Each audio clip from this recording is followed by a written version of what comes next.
Welcome to this demonstration of Quilter's LightBox, your new best friend. I'm going to double-click on the icon that's located on my desktop.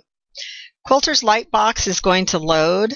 When you installed the software, it loaded a pattern directories and everything's in place for you to get started. The first thing we're going to do is add a quilt picture. Quilt pictures are pictures of the blocks or the quilt that we want to audition patterns on top of. Here I'm going to add in sample 1, sample 2, and sample 3. I'm simply holding down the control key as I click.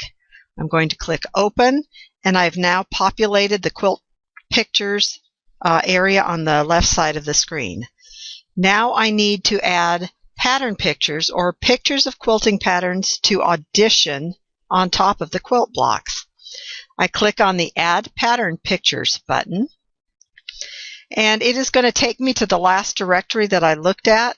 If we go up the tree and go to Pattern Pictures, you can see all the different categories of pattern pictures. For this quilt block, I'm thinking of feathers, so I'm going to go into Feathers. I'm going to go into Blocks, and here you can see all the pictures of the different quilt patterns that we might try to audition on top of our quilt block. I'm going to go ahead and select a couple of these. I'm going to hold down the control key as I scroll through here and select different pictures that I want to try. This is a sawtooth block, so I'm going to choose patterns that I think are going to look good on a sawtooth star. And here's one that actually says it's a sawtooth feather, so let's try that one as well. Once I've finished selecting my pictures, I click Open, and I've now populated the right-hand side of the screen with all those pattern pictures. To move a pattern picture into the workspace, all we do is double-click or click and drag it in. Once we get the quilt picture on the screen, then we can add and audition quilt patterns. Let's go try the one that said that it was a sawtooth feather. Again, we can either click and drag or we can double click. All right, you can see that I have now gotten that picture right on top of my CAD screen. I can move this around and I can enlarge or reduce. And do you see that with this fills the star really nicely, but it doesn't do anything for the outside portions of the block. So that's probably not the kind of quilt pattern I want to do. I want to complete my whole block. So I'm going to use the delete key on my keyboard to delete it. And I'm going to try this feathered star because it's more square and it looks like it might fill up everything altogether. So I'm going to enlarge it. This has the squares that go on the side, but do you see that the spikes on the star don't match the star underneath it? It's because this quilt block was designed for a lone star block and not a sawtooth star block. But I can tell that right away, and I know to not go purchase this quilt pattern because it's not going to fit my block. So I'm going to hit delete.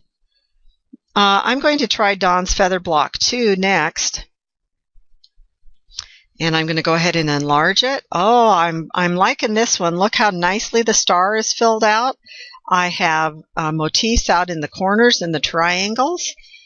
We don't want to spend too much time trying to get this in there precisely because this is a photographic copy of your quilt, and as we all know, fabric stretches, and when you actually get it on your shape, we just need to know that it fits the shape. We don't need to get too bogged down in the details of making sure that it all fits precisely.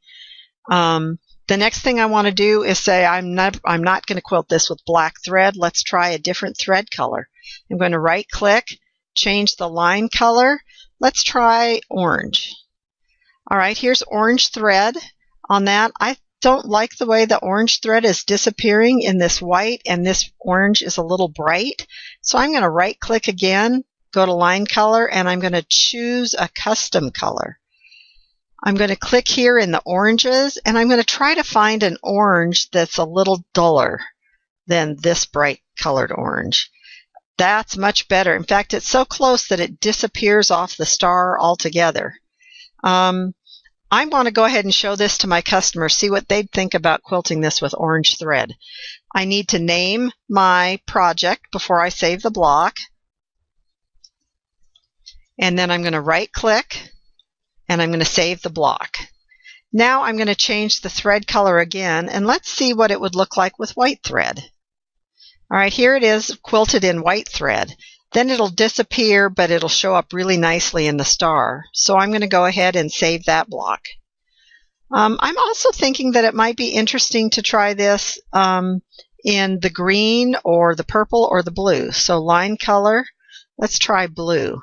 Well, that's kind of a happy medium between the two. Let's go ahead and save that one too. All right, now I want to see how this block would look on my green block over here. I don't have to do anything except double click on here, and now it's been replaced with the green one. And I like the blue thread very well on the green block. I'm going to go ahead and save this one. Save block. And I can go back and change it to a different color. I could try purple. And we can save the block. And now let's check it on this dark background. With the purple thread, it pretty much just disappears. Let's try this one with white thread. Okay, and I think that looks very nice. Let's save that. Have you noticed how in this particular block, it tends to be rather empty in here in the middle? And I just noticed when I looked over here to the side that Dawn's Feather Block 3 seems to have more in the middle.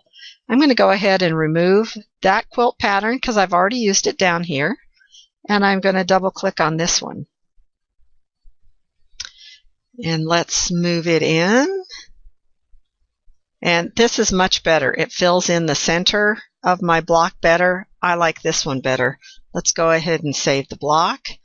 We can change the thread color. Right click, line color.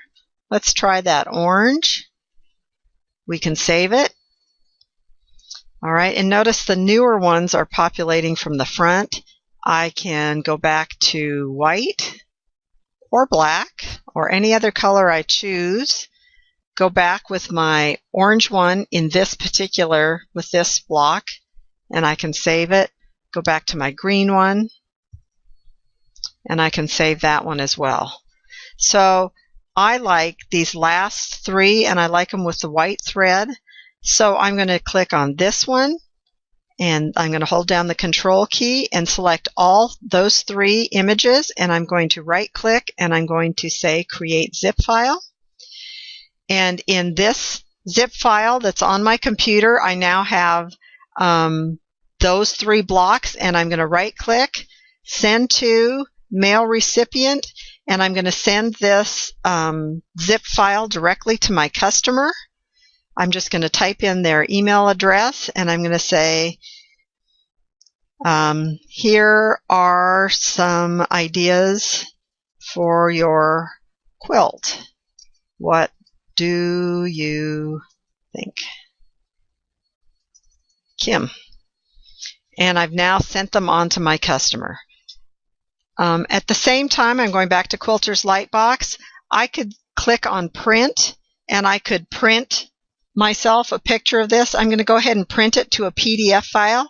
You can print it to your computer or your printer or to a PDF. I'm using a PDF just so that you can see what is getting sent to the printer.